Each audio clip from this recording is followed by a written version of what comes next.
장과 함께 모압에 대한 경고다 이렇게 말씀을 했어요. 모압에 대한 경고.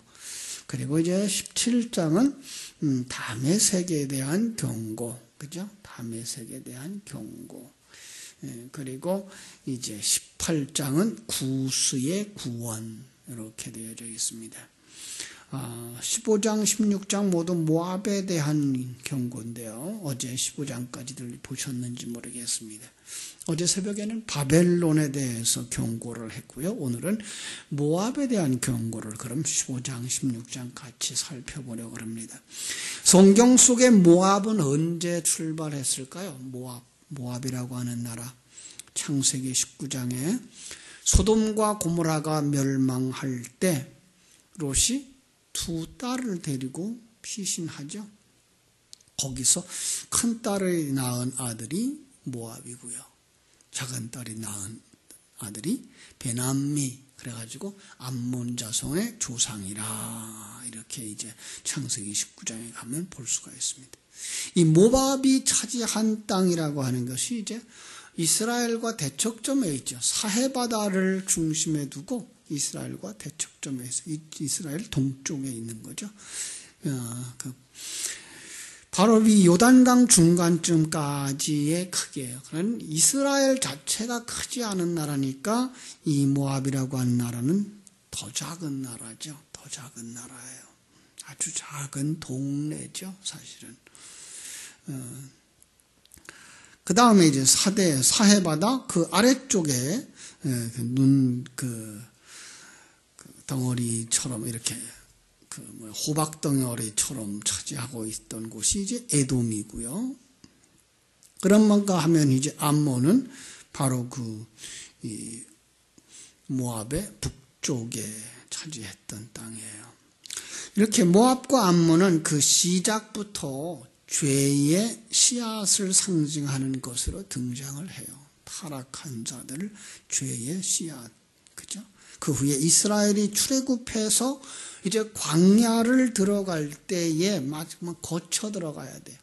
이스라엘 백성들이 이제 광야길을 다 거치고 이제 요단 동편으로 해서 요단 동편에서 이렇게 요단을 건너 약속의 땅 가나안에 들어갈 때 그 사해를 거쳐서 이제 올라가야 되니까 거기에 바로 이제 모압도 있고 암몬도 있는 바로 그런 지역을 거쳐가야 되는 거죠. 그런데 그때에 신명기 2장 8절로 9절 보면은 우리가 알 수가 있어요. 마치 철로역정처럼 한 단계 한 단계 이제 벗어버리고 가는 그 마지막 때쯤에 나오는 나라. 이 사사기 11장에 보면은요, 거기서 이제 그 땅을 통과하지 못하게 해요. 이 모압이, 그리고 암몬이. 그래서 이스라엘 백성들은 이제 아르논을 거쳐서 그 땅에 또 동쪽으로 돌아서 모압 평지 시딤에 이렇게 진을 치는 모습을 민수기 22장부터 24장을 통해서 볼 수가 있습니다. 또 민수기 22장부터 24장에서는 그 얘기 아니고 사사기에서 그렇게 볼 수 있고, 민수기 22장부터 24장까지는 누가 나오는가 하면은 이 모압 왕 발락이 나와요. 발락이 발람을 불러다가 거짓 선지자죠. 근데 발람을 불러다가 이스라엘을 저주하게 했던 일. 그 당시에는 그들을 멸하지 말라고 또 하나님이 모세에게 말씀을 하셔서 그들을 그냥 지나가죠. 그러나 신명기 23장 6절에 보면 또 그들의 형통함도 구하지 말라 이렇게 말을 하고요. 그래서 그 나라를 이제 지나갑니다. 사사기 3장에 보면 사사시대 때에 모압 왕 에글론이 암몬과 아말렉과 동맹을 맺어가지고서는 이스라엘을 공격해 들어와요. 그래서 이스라엘을 18년 동안 통치한 적도 있었어요. 참, 그때 이제 에훗에 의해서 물러가고 다시 이스라엘이 회복되어지기도 하는 그런 과정을 거칩니다. 모압에서 나온 여인이 있었죠. 나오미의 며느리. 룻이 바로 이 모압 여자였어요. 그가 나중에는 보아스와 결혼해서 다윗의 할아버지를 낳은 오벳을 낳는 그런 상황이 벌어졌죠. 그들은 우상숭배자들이었어요. 그래서 하나님을 섬기지 아니하고 그모스 신을 섬겼던 사람들. 이스라엘을 지배한 후에 쫓겨나죠. 에후세에서 쫓겨난 후에는 줄곧 이스라엘의 대적, 하나님의 대적의 상징으로 등장한 나라가 이 모압이라고 하는 나라와 암몬이라고 하는 나라예요.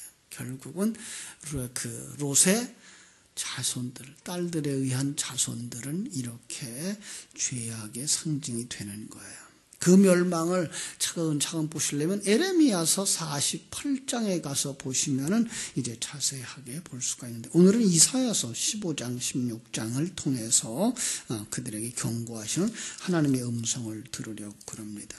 15장 1절 보면 그 땅이 하룻밤에 망할 것이다 그래요. 그죠? 모압에 관한 경고라. 하룻밤에 모압 알이 망하여, 그 알이 도시의 이름이에요. 황폐할 것이며 하룻밤에 모압 기르가 망하여 황폐할 것이라. 하룻밤, 그냥 어느 한날 밤이라기보다는 예측할 수 없는 밤, 이렇게 보시면 돼요. 예측할 수 없는, 망하고 황폐하는 것, 그것도 하나님의 계획 속에 있는 것이지요. 그러나 사람이 생각할 땐 그게 참 언제인지 몰라요. 생각지도 못했던 그런 때에 바로 그들은 멸망을 당하는 거죠. 자, 그런데 하나님은 하나님의 일을 하나님의 백성들에게는 숨기지 않는다 그랬어요. 반드시 선지자들에게 보이고 행동한다 그랬어요. 그러니까 성도들은 구원에 관한 것을 알아요. 언제 구원받죠? 여러분들이? 여러분의 일생토록, 그죠? 그럼 우리의 그 심판도 사실은 여러분의 일생토록 받는 거예요. 그 모압의 멸망, 모압으로 상징되어진 죄와 그 죄의 근원들, 이건 다 우리 일생토록 벗겨져야 되는 거죠. 바로 모압을 그렇게 사단의 세력, 이 세상적 관점, 그리고 나의 옛사람, 이렇게 보면 그것은 그렇게 어렵게 해석되지 않을 거예요. 그러나 많은 사람들이 그때에 2절부터 8절까지 15장이에요. 애통과 탄식을 하게 될 거다라는 거죠. 그 옛사람들이죠. 사단의 속성들이죠. 이 요한계시록에도 18장에 가보면 바벨론의 멸망에 대한 얘기를 했어요. 그죠? 바로 그렇듯이 그들은 정말로 최대한의 수치로 묘사되고 있는 거예요. 머리카락이 밀리는 것, 이거는 상상할 수도 없는 수치였다 그래요. 당시로 말하면 수염이 깎이는 것, 이제 뭐 바지가 이렇게 궁둥벌기까지 잘라지는 것, 이런 것들, 그래서 살이 드러나는 걸 아주 큰 수치로 여겼던 시대에 바로 그런 표현들이었던 거죠. 그런데 마지막 절 15장 9절에는 이렇게 말해요. 15절에 디몬 물에는 피가 가득하미로다. 그럴지라도 내가 디몬의 재앙을 더 내리되 모압에 도피한 자와 그 땅에 남은 자에게 사자를 보내리라. 무슨 뜻이에요? 모압으로 도피하는 자예요. 어디예요? 그럼 그들은 그냥 그 죄 속에 그냥 숨어 있는 자들, 거기서 벗어나지 아니한 자들, 그들은 뭐예요? 재앙 위에 재앙을 더할 것이다. 무슨 뜻일까요? 자, 그 땅이 소돔과 고모라 동쪽이라 그랬어요. 소돔과 고모라였어요. 거기에 피신했던 자들, 거기서 멸망당할 때 건전받은 자들이에요. 그러면 소돔과 고모라 성에서 어떻게 해야 되죠? 나와야 되죠. 예. 하나님은 언제나 거기서 나오라고 부르죠. 이스라엘 백성들에게도 거기서 나오라고 부르고, 바벨론에 가서 포로된 이스라엘 백성들을 향해서 거기서 나오라고 불러요. 그 죄악된 세상, 죄악된 사고 속에서 나오라고 부르는 거죠. 근데 그 속으로 들어가는 자는 당연히 심판을 받고 처형을 당할 수밖에 없는 거죠. 그런데 안타까운 것, 그 속에서 스스로 나올 자가 없다는 거예요. 왜죠? 타락했기 때문에요. 그리고 그들과 완전히 하나로 동화되어졌어요. 다른 말로 말하면 그들과 짝하고 있고요. 다른 말로 말하면 그들의 종이 되어져 있기 때문에 거기서 나올 자가 없는 거예요. 그게 창세기 3장 15절에 뱀과 타락한 자들이 한 몸 되어진 그 모습인 거예요. 그래서 그들을 구원하기 위해서 어떻게 해요? 여자의 후손이 그들 속에 들어가서 역사하는데 그들과 원수가 되게 하고 그들의 후손이 원수가 되게 하는, 다시 말하면 이제 거기서부터 사단의 세력으로부터 빠져나오게 하는 그러한 일이 구원이다라고 말한 것처럼 여기서도 똑같은 일이 일어나는 거예요. 그 모압에서 어떻게 돼요? 나와야 돼요. 그런데 그들은 나올 힘이 없는 거예요. 어떻게 돼요? 하나님은 그들 속에 생명으로 들어가셔서 그들 속에 생명을 넣으시고 그들을 일으켜 세우고 그들을 나오게 하는 일이 일어나야 되는 거죠. 그런데 그 중에서 16장에 와보면 그렇게 나오지 못하고 있는 그들을 이제 하나님이 어떻게 하시나 보자고요. 1절부터 5절. 모압에 대한 권고인데 회개하라고 권면하고 있어요. 회개하라, 돌아오라 라고 말하죠. 하나님의 심판으로 아수르는 멸망당할 위기에 처했기 때문에, 아수르에 의해서 멸망당할 위기에 처했기 때문에 너희들 거기에 있지 말고 나오라는 거예요. 예. 통치자와 화목하라는 거예요. 이 땅 통치자에게 돌아와서 조공을 바치라는 거죠. 양을 드리라, 제물을 드리라는 거죠. 시온산으로 오라는 거죠. 바로 하나님께로 돌아오라고 말하는 거예요. 역사 속 모압은 유다로 인도해서 하나님의 보호 속에서 이끌고자 했던 거죠.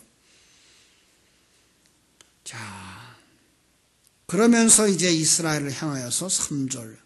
너는 방도를 베풀며 공의로 판결하며 대낮에 밤같이 그늘을 지으며 쫓겨난 자들을 숨기며 도망한 자들을 발각되게 하지 말라. 그들에게 어떻게 해주라고요? 은혜를 베풀라. 진리를 가진 자들, 하나님의 생명을 가진 자들이 아직도 생명이 없어서 피하는 자들, 바로 여러분 속의 어린 생명들, 구역 식구들, 그들에게 어떻게 하라고요? 피할 수 있는 그늘이 되어주라, 그들을 받아주라, 은혜를 베풀라 라고 말합니다. 4절, 쫓겨난 자들의 피난처가 되어주라. 그렇죠? 그들을 추격하는 자들의 시간이 얼마 남지 않았다. 그러면서 암몬을 향하여 뭐 하라고 하는 거예요? 회개하라는 거예요. 시온으로 돌아오라는 거예요. 거기서 나오라고 하는 거예요. 하나님이 다윗 장막 천국으로 그들을 받아주실 것을 믿고 나오라고 말하는 거예요. 이제 6절부터 10절에 보면 그러지 아니하면 그 땅에 임할 재난이 어떠하냐. 마치 15장 9절에서 연결되어진 것처럼 계속해서 심판과 재앙을 당하게 된다. 거기서 나오라. 그러지 않으면 너희들은 뭐한다? 소돔과 고모라처럼 망한다. 그렇죠? 그 원인이 뭔가 하면 1절로부터 5절에서 회개하면 하나님이 살려준다고 하는데도 모압이 뭐 하더라? 교만하여 그래요. 그래서 6절에서 가장 대표적인 단어가 교만이에요. 우리가 모압의 교만을 들었나니 심히 교만하도다. 그가 거만하며 교만하며 분노함도 들었거니와 그의 자랑이 헛되도다.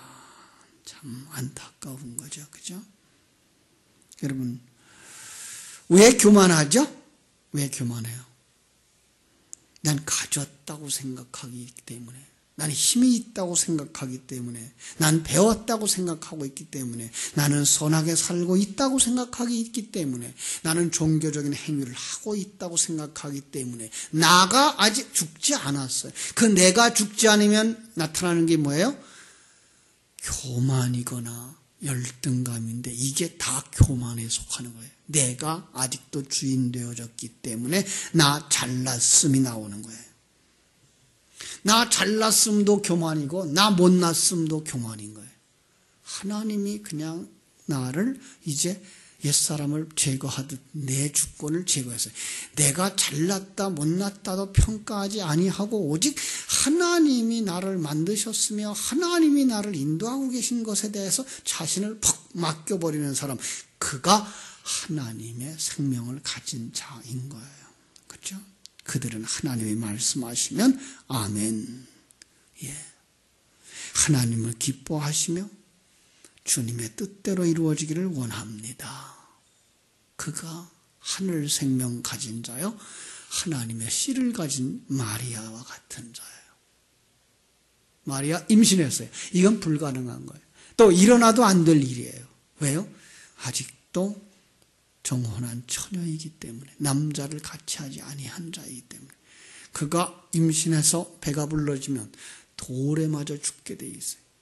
그런데도 그것이 성령으로 말미암아 하나님의 아들이 되는 거야 라는 이야기를 했을 때 무익한 종입니다. 아버지의 뜻대로 이루어지기를 원합니다 라고 말할 수 있었던 것, 그게 바로 아들로 태어날 수 있는 하나님의 백성들인 거예요. 그렇죠? 내가 했습니다. 이게 교만이에요. 여러분 거기서부터 내려오셔야 돼요. 그러지 않으면 마태복음 25장 41절로 45절처럼 하나님이 앞에서도 내가 주였습니다. 내가 줄인 자에게 먹을 걸 먹였고 내가 헐벗은 자에게 입혔고 내가 살아있어요. 그걸 갖다 교만, 거만, 그의 자랑 이렇게 말하는 거예요. 다 헛되다. 다 헛되다. 7절로 9절 교만한 자, 있는 것도 다 뺏긴다. 기쁨도 사라질 거다. 마침내 통곡하게 될 거다라고 말하는 거예요. 있는 것도 다 뺏긴다는 말, 마태복음 25장 29절 말씀과 같은 거죠. 마태복음 25장 29절 뭐라 그랬어요? 무릇 있는 자는 받아 풍족하게 되고 없는 자는 그 있는 것까지 빼앗기리라. 진리를 가진 자는 진리를 되새김질하기 때문에 점점 풍족하여지는 거예요. 그러나 진리를 가지지 못한 자는 그 있는 형상까지도, 그 있다고 했던 어떤 것도 다 가짜인 거예요. 영원한 지옥에 들어갈 수밖에 없는 거죠. 기쁨이 사라져요. 어떤 기쁨일까요? 천국의 기쁨이죠. 세상의 기쁨 아니에요. 세상의 기쁨은 어떤 사람들이 누리죠? 세상의 기쁨은 세상의 것을 많이 가진 자, 울타리가 든든한 자. 그런데 그건 몇 년밖에 못 가져요? 기껏 해봐요 100년밖에 못 가져요. 하나님이 주는 기쁨은 영원한 기쁨이에요. 하나님이 주는 평안함, 영원한 평안함이에요. 그래서 성경 속에서 요한복음 14장 27절 그런 말을 했죠. 내가 주는 것은 세상이 주는 것과 같지 아니하나니. 그래서 요한복음 14장 27절 천국의 기쁨, 영원한 기쁨, 그죠? 하나님의 기쁨인 거죠. 그들은 그 타락한 자들, 교만한 자들은 마침내 통곡하게 된다. 복음서에 통곡한다 그러면 어디서 그들이 통곡하죠? 바깥 어두운 데 쫓겨나서 이를 갈며 슬피 우는 그 통곡이죠. 바깥 어두운 데 왜 쫓겨났어요? 왜? 그들이 하나님의 생명이 없기 때문에 그들은 슬피 울며 이를 갈게 된다 그랬습니다. 자, 이 심판이 11절로 14절 언제 일어나느냐 경고했는데 죽은 자는 돌이키지 못하고 저주와 심판을 받아서 이제 소멸되고 말 건데, 계시록에서 하나님의 징계와 심판이 반복되어지듯이, 근데 심판과 징계가 반복되어지면 거기 덧붙여 나오는 말이 있어요. 뭔가 하면 그들이 이런 말이 있어요. 회개하지 아니하더라. 회개하지 아니하고 주께 영광 돌리지 아니하더라. 왜 그런다고요? 그들은 타락한 자이기 때문에, 죽은 자이기 때문에, 생명이 없는 자이기 때문에 그 하나님의 생명의 말씀이 들리질 않는 거예요. 그렇게 하기를 언제까지? 3년. 성경 속의 3년은 어떤 시간이죠? 성도의 일생, 더 나아가서 이 지상의 모든 시간들, 그 속에서 하나님의 백성들을 만들어내는 그 시간. 결국은 이런 비유가 있죠. 마태복음에 보면 좋은 씨를 뿌렸는데, 그죠? 알곡을 뿌렸는데 밤새 누가 와서 가라지를 뿌렸어요. 가라지가 더 크죠? 그럼 어떻게 할까요? 뽑아버릴까요? 뭐라 그래요? 가만두어라. 추수 때가 되면 다 뽑아서 태워버릴 건 태워버리고 창고에 넣을 건 창고에 넣겠다. 그 시간까지 두는 거예요. 왜냐하면 그것 때문에 오히려 그 속에서 새 생명들이, 하나님의 백성들이 이건 아니구나, 이거구나를 깨달아 알기 때문에 하나님 그냥 내버려 두는 거예요. 그게 세상이고, 그게 사단의 나라고, 그게 우리 속에 있는 옛사람까지예요. 그래서 그 속에서 빨리 우리가 완성되어져야 돼요. 그날까지 우리는 이 세상에서 고통을 당하며 살게 되어져 있는 거예요. 모압이 바로 그런 역할을 하고 있으면서 하나님께서 그것이 시간이 있으니까 그때까지만이다. 그때까지 곧 심판이 있을 거다. 이렇게 말하는 거예요. 자, 이렇게 깨달아 알지 못하는 그들 속에 살던 우리들이에요. 그런데 여러분과 나는 이 소리를 듣고 하나님의 음성을 듣고 맞습니다. 하나님의 뜻이 이루어지기를 원합니다라고 할 수 있는 하나님의 생명을 가진 자가 되었으니 이게 웬 은혜입니까? 이게 웬 사랑입니까? 여기서 우리는 감격하고 여기서 하나님을 찬송하는 사람들이 되셔야 할 줄로 믿습니다. 오늘 하루에도 하나님을 마음껏 찬송하고 기뻐하는 하루의 삶 살게 되기를 주님의 이름으로 축원합니다. 기도하겠습니다. 하나님 우리 아버지,